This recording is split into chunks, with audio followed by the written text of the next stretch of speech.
Bismillahirrahmanirrahim. Assalamualaikum warahmatullahi wabarakatuh.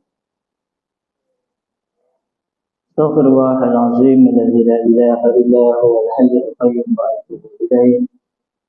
Astaghfirullahal azim alladzi la ilaha illa huwal hayyul qayyum wa atubu ilaih.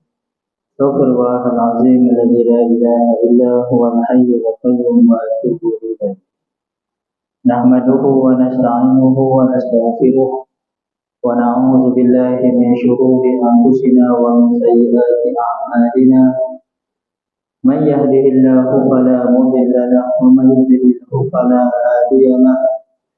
Asyhadu an la ilaha illallah wahdahu la syarika lahu wa asyhadu anna Muhammadan abduhu wa rasuluh.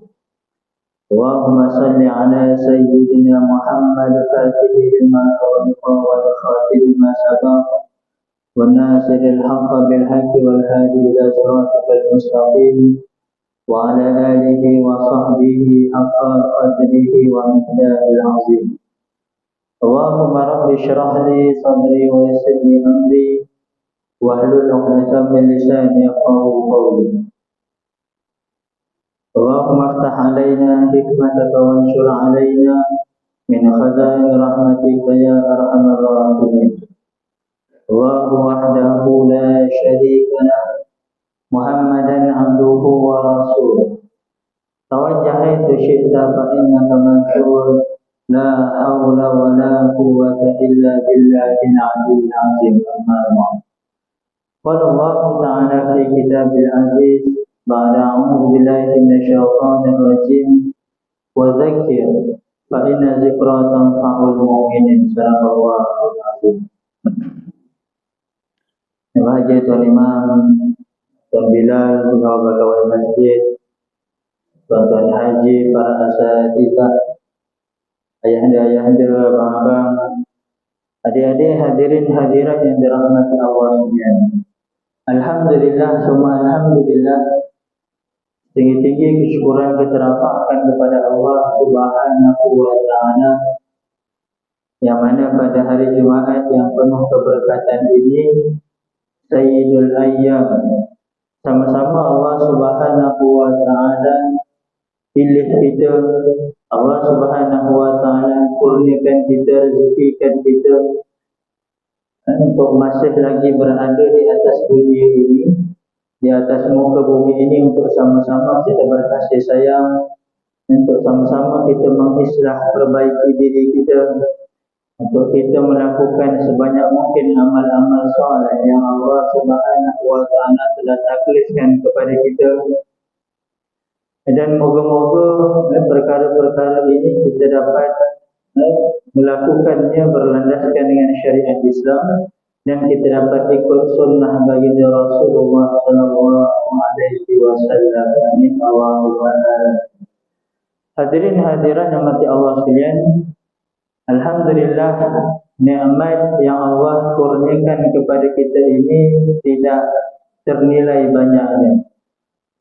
Sangat banyak nikmat rezeki yang Allah kurniakan kepada kita. Seperti mana dalam firman Allah Subhanahu wa taala, a'udzu billahi minasyaitonir rajim, wa in ta'uddu ni'matallahi la tuhsuha.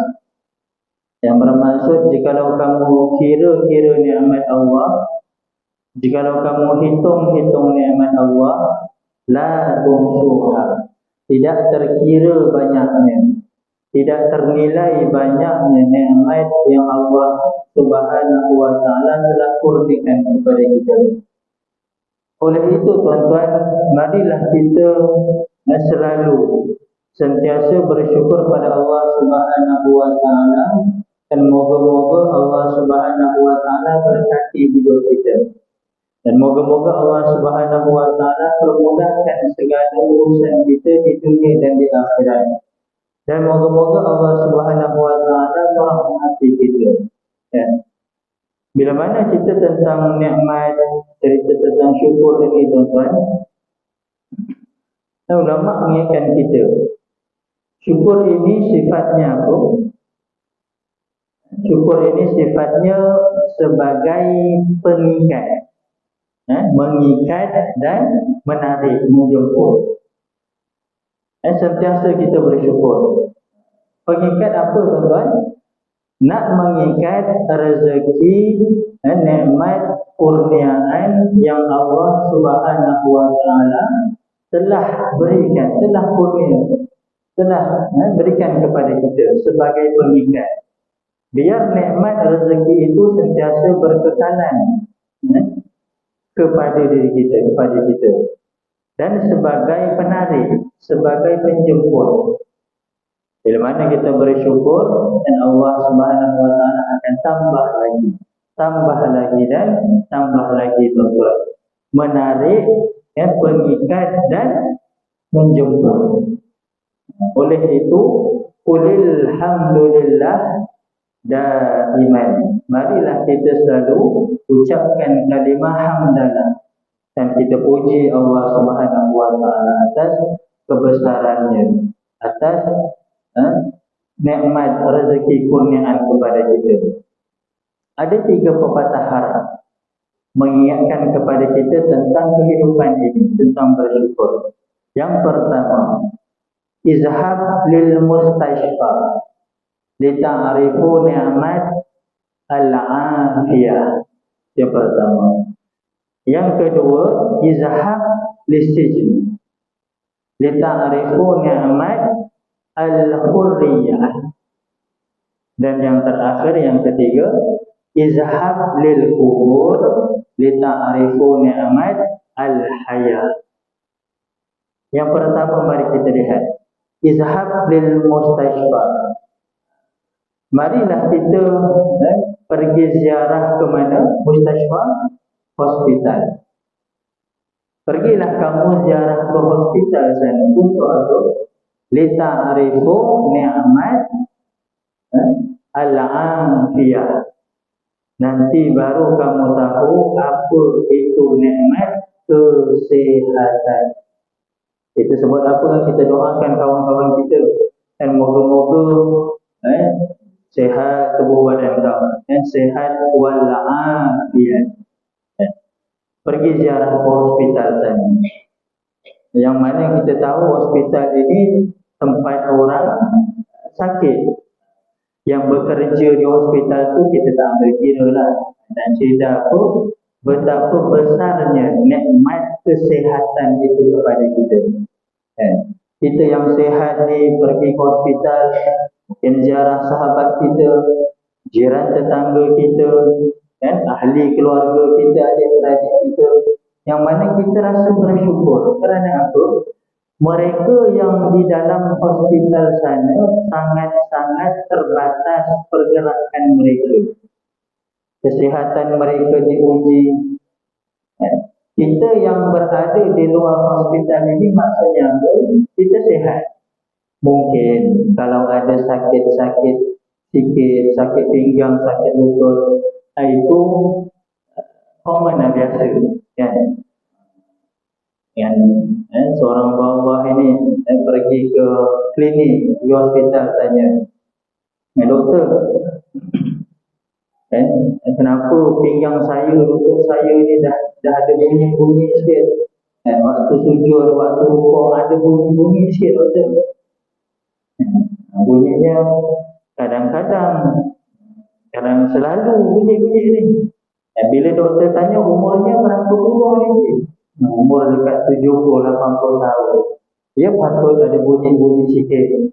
Kita yang 30-40 tahun ni pun kadang-kadang dah ada bunyi, kan? Ingin ni kan 60-70 tahun tuan-tuan. Tetapi nak cerita apa? Besarnya nikmat kesihatan. Kita yang di luar hospital sangat-sangat, kan kita boleh bergerak, merono, mereneh, kan, ke sana ke sini. Kita nak ziarah saudara mara, kita nak ziarah anak cucu kita, tak ada masalah. Tetapi mereka yang di dalam hospital sana sangat-sangat terbatas pergerakan mereka, ujian mereka. Dan oleh itu, kita yang sehat walafiat ini, kita yang bukan berada di dalam hospital sana, perlu perbanyakkan bersyukur pada Allah Subhanahu Wa Taala. Itu yang pertama. Pergi ziarah ke hospital sana. Untuk apa? kita nak merasai nikmat kesehatan, afiat. Yang kedua, izhab lisijn, pergilah kamu ziarah ke penjara sana. Lita'rifu ni'mat al-hurriyah, nanti baru kamu tahu apa itu nikmat kebebasan, kemerdekaan. Tuan-tuan, ini bukan kita nak cerita buruknya mereka di sana, tidak. Sebagai satu nisbah, kita melihat mereka yang di dalam sana pun begitu juga, sangat terbatas pergerakan mereka. Kita yang di luar ini, contoh, agak rasa rindu dengan keluarga kita, ada handphone, kita boleh video call anak, cucu, kawan-kawan sekolah kita. Mereka yang di dalam penjara sana agak-agak ada handphone, tak ada. Mungkin sebulan sekali, seminggu sekali dapat berhubung, kan? Ataupun kalau ada hari Minggu, saya pun bawah alam belum pernah sampai di ziarah tersebut, kan? Ataupun sebulan sekali mungkin keluarga dapat ziarah mereka di sana, pun mungkin tengok kes juga, kan? Semua yang ada kebebasan begitu. Dan kita yang di luar penjara ini nak buat apa, tuan-tuan? Bersyukur. Kerana apa? Ya Allah, sangat bebas, merdeka kehidupan kita. Mereka yang di sana kan sangat-sangat terbatas. Agak-agak dalam penjara sana ada ngeteh Mil Faisal. Tak ada, jerit-jerit tanya, warden, ini rindu dah 3-4 bulan tak kena teh tarik. Boleh bawakan teh tarik dia nak lepak dengan kawan-kawan kat sebelah penjara. Tak ada, tuan-tuan. Kita ni yang di luar ini, kan, perlu bersyukur kepada Allah Subhanahu wa Ta'ala. Itu yang kedua. Yang ketiga, izhab lil kubur, pergilah kamu ziarah ke tanah perkuburan. Untuk apa? Lita'rifu ni'mat al-hayah, nanti baru kamu tahu apa itu nikmat kehidupan. Tuan-tuan, kita yang alhamdulillah Allah masih izinkan kita berada di atas dunia ini. Allah masih izinkan kita menghirup udara yang nyaman. Masih hidup ini, tuan-tuan. Gunakan peluang yang Allah berikan, kurniakan kepada kita. Dalam surah Sajadah ayat 12, bagaimana yang kita selalu kita baca, kita lihat tafsirannya, bagaimana sebahagian segolongan manusia yang di dalam kubur sana merayu, menangis, merintih untuk apa? Dikembalikan semula.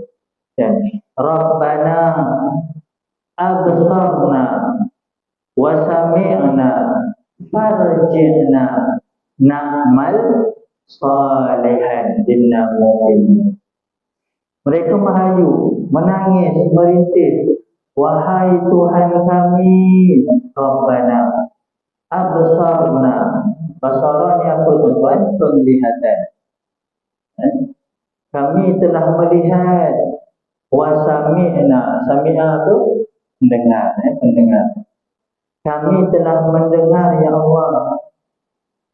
Farji'na, ya Allah, kembalikan kami semula, ya Allah. Ke mana, tuan-tuan? Ke tempat kita sekarang ni. Ya Allah, akulah kembali semula, ya Allah, ke kampung, ke tanah raja ni, ya Allah. Untuk aku nak dihidupkan semula. Menangis, merayu, merintih. Mungkin dulu sewaktu hidup mereka ini jauh sangat dengan masjid. Mungkin tidak beribadah, tidak mengaji, tidak bersedekah, jauh dengan masyarakat, dan mungkin melakukan maksiat, na'udzubillahi min dzalik. Mereka yang di dalam kubur sana rasa apa? Dia rasa dulu dia tak beribadah, Allah pinjamkan dia nyawa, tapi dia lupa pada Allah. Dan bila dah meninggal dunia, baru sibuk nak merayu, meritik, menangis. Untuk apa? Dikembalikan, ya Allah.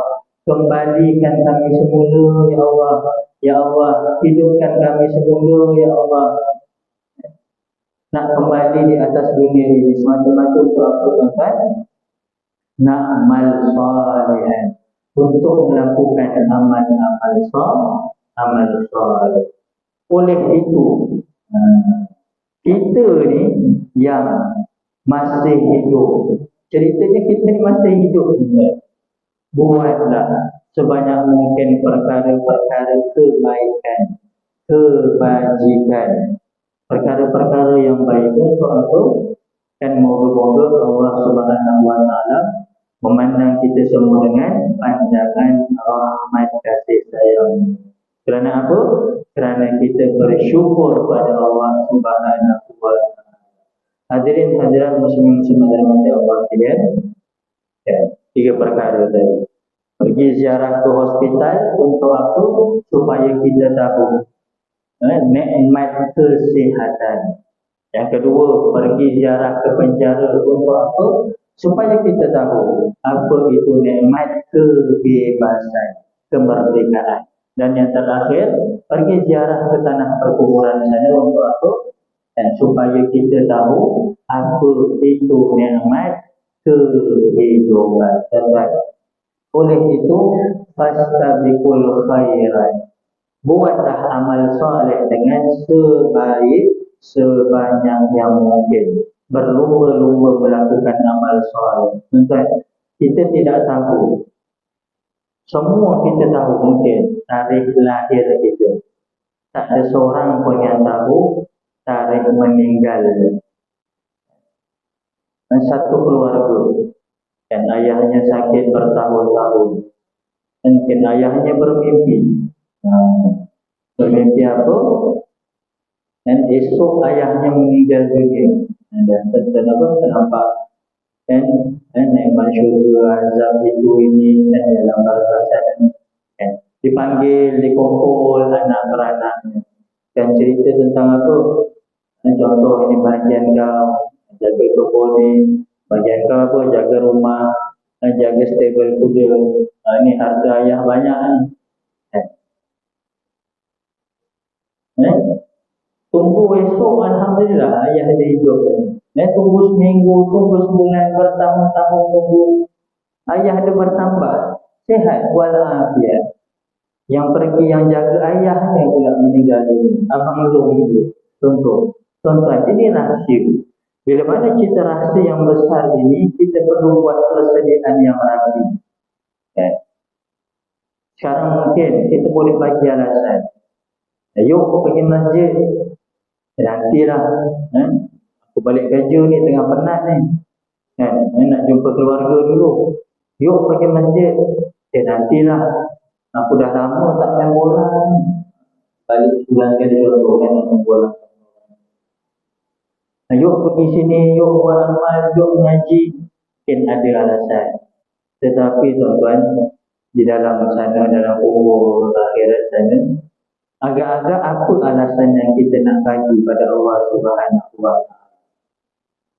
Ya fulan, aku pinjamkan nyawa 60 tahun. 50 tahun, 70 tahun pada engkau. Sekarang ni kau balik bertemu aku dalam keadaan kau tak pandai mengaji. Kau tak pandai sebut Allah, Allah, Allah.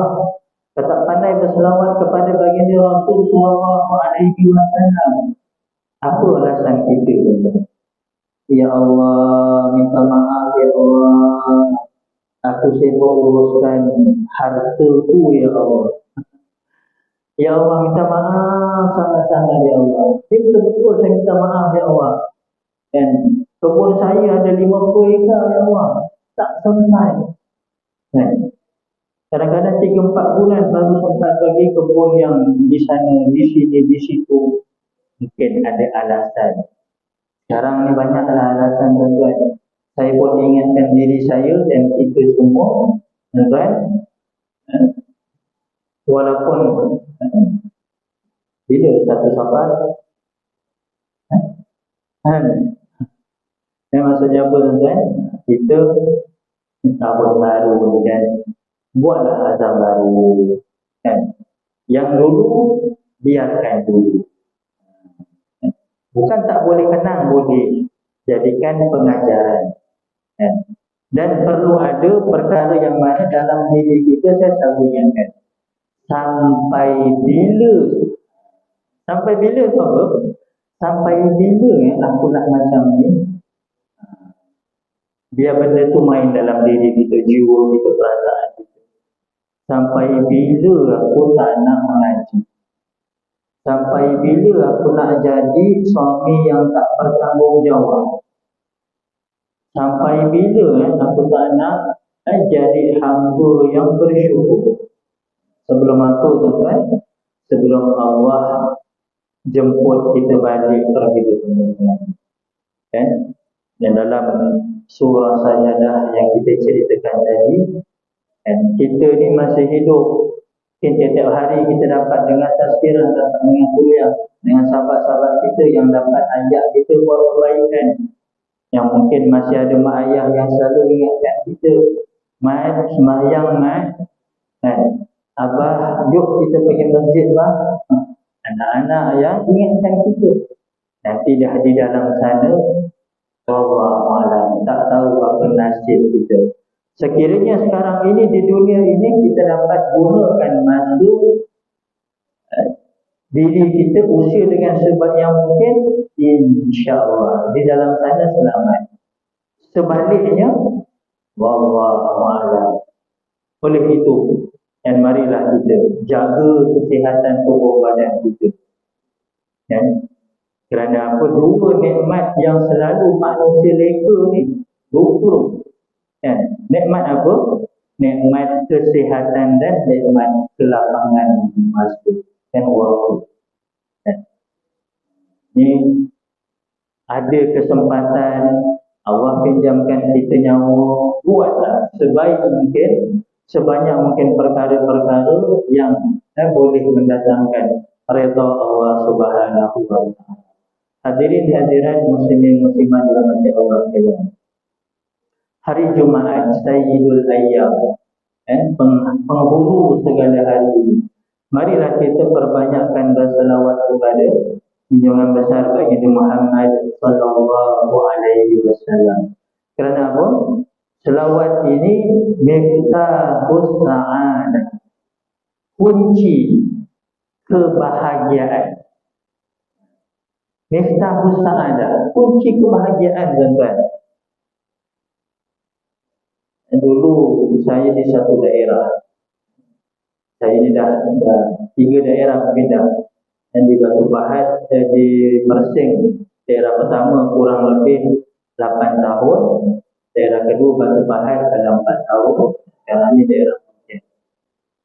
Satu daerah tu, seorang bawah pakcik datang jumpa Tuan Fadli, usia kurang lebih dalam awal 70-an. Dan cerita masalah dia, masalah keluarga mungkin adalah yang diluahkan. Apa kata Tuan Fadli itu? Mungkin dalam nasihat dia, perbanyakkan selawat. Tuan Fadli itu suruh pakcik ni selawat. Dia selawat ni, Astagfirullah. Selawat dia selawat, Astagfirullah. 3 kali suruh selawat. Dan tetap Astagfirullah. Tuan-tuan, ni dah 70 tahun tuan-tuan. Harap-harap dekat sini tak ada naik tertukar antara selawat dengan istighfar. 70 tahun tuan-tuan. Bagaimana kita nak syafaat baginda Rasul sallallahu alaihi wasallam? Agak-agak macam mana? Perbanyakkan selawat. Ikut sunnah baginda Rasul sallallahu alaihi wasallam. Ini kehidupan kita ni. Kita sebagai seorang Islam yang beriman, bukan cerita kita main langgar je, main larung je, tidak. Kita ada nizam kita, undang-undang agama Islam kita, kan? Kita ada batas-batas kita, pergaulan, makanan kita. Ini tak boleh makan, ini halal, ini haram, ini perlu diperbanyakkan. Kenapa? Ini amal soleh, ini perlu dijauhkan. Dan itu ada had, nizam dalam agama kita. Oleh itu, kesempatan yang Allah berikan kepada kita, teruskan buat kebaikan. Saya selalu ingatkan ayah-ayah kita sebagai lelaki, ketua keluarga, suami, pastikan kita ini fardu ain dia, kewajipan kita untuk apa? Bekerja mencari rezeki yang halal. Banyak kita dengar kes bagi pejabat parti buat aduan. Kadang-kadang inai masih merah di jari. Maksudnya apa? Baru 3-4 bulan kahwin dah datang buat aduan. Dulu bukan main chemistry lagi. Pergi kerja satu, pakai baju sedondong, kan? Masa bercinta dulu contoh, kan? Saya berikan awak bubur Mary Brown contoh. Kenapa? Saya tahu seminggu lagi awak akan demam. Chemistry sangat, saking sayang. 3 bulan kahwin bergaduh, buat aduan. Hari ini kita cerita lelaki, suami, pastikan kita ini ada semangat nak bekerja mencari rezeki yang halal. Kenapa? Hadis baginda Rasul sallallahu alaihi wasallam, kullu lahmin, setiap daging, nabatat min haramin, yang tumbuh daripada sumber yang haram, fannaru aulabi, maka neraka tempat yang selayak. Setiap daging, kan kita makan minum jadi apa? Darah daging, Setiap daging yang tumbuh daripada sumber yang haram. Minta maaf, yang kaki mesin, yang nombor, minta maaf. Buang jauh-jauh. Doa, taubat, buang jauh-jauh. Benda-benda tak elok, benda haram. Ingatkan juga mungkin kita ada kawan-kawan. Kawan-kawan. Jauh. Kenapa tuan-tuan? Hari-hari ni kita nak masukkan makanan, rezeki dalam tekak kita sendiri, dalam tekak isteri dan anak-anak kita. Tergamak kita nak masukkan daripada makanan sumber yang haram. Na'udzubillah min zalik. Saya ingatkan sekali diri saya dan kita semua. Suami, ketua keluarga, kita kena buat mencari apa? Rezeki yang halal. Itu fardu untuk kita, kewajiban. Ingat, tak kisahlah kita kerja dalam sektor yang tak famous. Orang tak tahu pun kita kerja untuk bahagian kebersihan. Contoh, fardu kifayah kita bersihkan, angkat sampah, kita apa? Jaga kebersihan juga, Kerja apa sekali pun pastikan kerja itu biar apa? Kita dapat sumber yang halal. Kan oleh itu, teruskan bersemangat, teruskan berdoa, teruskan bersangka baik pada Allah Subhanahu wa Ta'ala. Moga-moga semua yang baik-baik untuk diri kita, masyarakat kita dan ahli keluarga kita. Moga-moga tuan-tuan, berkat majlis ilmu ini, Allah Subhanahu wa Ta'ala suburkan tanaman di kawasan kampung kita ini. Berkat majlis ilmu ini, Allah jauhkan diri kita, isi anak-anak ahli keluarga kita, masyarakat kampung kita daripada apa? Ujian, musibah yang berat-berat yang tidak tertanggung oleh kita. Bila mana ujian itu datang, na'udzubillah, takut iman kita boleh goyang, boleh gugur. Moga-moga keberkatan majlis ilmu ini Allah beri kesihatan tubuhnya. Allah jauhkan daripada anak-anak kita ini penyakit-penyakit maksiat dan penyakit-penyakit remaja yang Minta maaf cakap yang doktor sendiri kan, yang main barang bawa jauh kan, semua asbab apa? Majlis ilmu, asbab apa? Kita mengimarahkan rumah Allah yang mulia ini, amin. Allahumma amin. Daripada saya minta maaf sekiranya terkasar bahasa, tersilap bicara. Aku qauli hadza wa astaghfirullahaladzim wa lakum. Billahi taufiq wal hidayah. Wassalamu alaikum warahmatullahi wabarakatuh.